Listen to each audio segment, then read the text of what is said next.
여러분 안녕하십니까? 계속해서 원주에서 전해드립니다. 평창 지역 주민들이 2024년 강원 겨울 청소년 올림픽 대회 거부 방침을 철회하고 성공 개최를 위해 힘을 모으기로 했습니다. 평창군 번영회를 비롯한 240개 사회단체는 오늘 성명을 내고 강원 겨울 청소년 올림픽 대회 준비 과정에서 올림픽 도시 평창을 무시한 점은 여전히 뼈가 아프지만 대회 동참이 경기를 통한 국제평화 증진이라는 올림픽 정신 계승과 유산 확산에 또 하나의 씨앗이 되리라 믿는다고 밝혔습니다. 그동안 평창 주민들은 말로만 공동 개최이지 개, 폐회식 등 주요 행사는 모두 강릉에서 열리는 것을 문제 삼으며 협조 거부, 즉 보이콧 상태를 유지해왔습니다. 블랙박스 기능을 갖춘 보안 등이 원주 곳곳에 설치됩니다. 원주시는 원주경찰서와 CCTV가 없는 우범 지역 등 136곳을 선정해 오는 7월까지 블랙박스, 즉 영상 녹화 기능을 갖춘 방범용 보안 등을 설치하겠다고 밝혔습니다. 원주시는 안심하고 걸을 수 있는 보행 환경 조성과 범죄 저감 효과를 위해 2026년까지 연간 100대씩 이른바 블랙박스 보안 등을 추가로 설치할 계획입니다.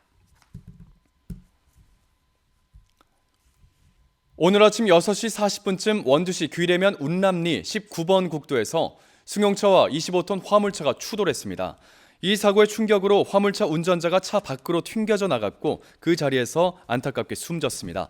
사고 당시 1차로로 주행하던 승용차가 중앙 분리대를 들이받은 뒤 화물차를 추돌했고 이 화물차는 방음벽과 중앙 분리대 등에 연이어 부딪힌 뒤 멈춰섰습니다. 경찰은 차량 블랙박스를 확보하고 승용차 운전자를 상대로 정확한 사고 원인을 조사하고 있습니다. 이른바 일진이란 지위를 이용해 같은 학원에 다니는 10대 여학생을 성폭행한 18살 나무군에게 검찰이 징역 4년 이상을 구형했습니다. 검찰은 지난해 5월 나군이 비행 청소년 집단의 일진 지위를 활용해 같은 학원에 다니는 12살 여학생을 집으로 불러들여 성폭행을 했다며 징역 4년에서 5년과 취업 제한 10년을 구형했습니다.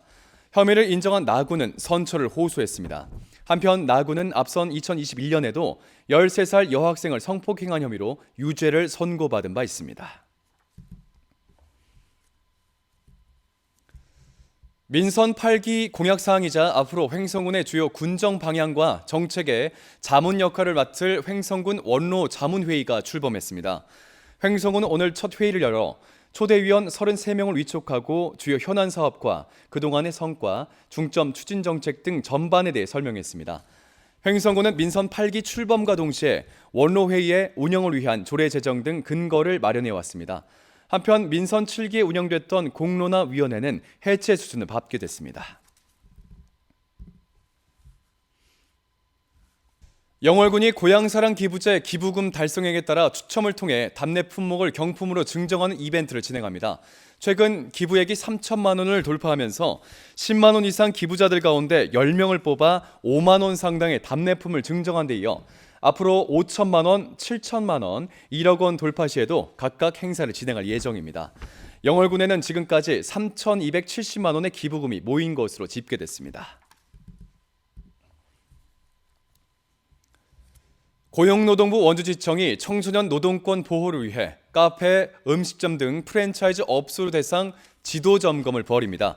오는 27일부터 닷새 동안 원주와 횡성 지역의 프랜차이즈 업소를 대상으로 임금 체불 여부, 최저임금 준수, 서면 근로계약 체결과 같은 기초 노동 질서를 지켰는지 점검하게 됩니다.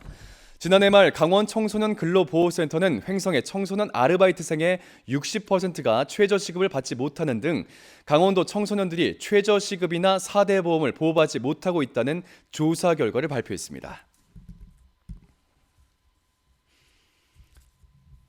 지난 3년 동안 대상 수상자를 뽑지 못했던 원주 시민대상 후보자를 원주시가 올해도 모집하게 됩니다. 원주시는 오는 27일부터 5월 19일까지 지역사회 발전에 뚜렷한 공적을 쌓은 시민들을 추천받겠다며 숨어있는 봉사자를 적극적으로 발굴해 줄 것을 당부했습니다. 원주시는 1997년 조례 제정 이후 원주 시민대상에 8명, 본상에 20명, 기타 23명 등 총 51명의 수상자를 배출했지만 지난 2020년부터 지원자가 없거나 적합하지 않아 선정하지 못했습니다. 원주시가 코로나19로 어려움을 겪은 소상공인들을 위해 공유재산 대부료 인하 기간을 올해 연말까지 연장합니다. 경장용, 주거용 대부를 제외한 시설의 공유재산 사용료와 대부료 적용 요율을 1%로 일괄 적용하고 이미 납부한 경우 감면된 요율만큼 환급할 예정입니다. 원주시는 지난해까지 409건, 7억 8천만 원 상당의 대부료 감면을 지원했고 이번 감면 기간 연장으로 약 3억 5천만 원의 지원 효과가 있을 것으로 예상했습니다. 뉴스를 마칩니다. 고맙습니다.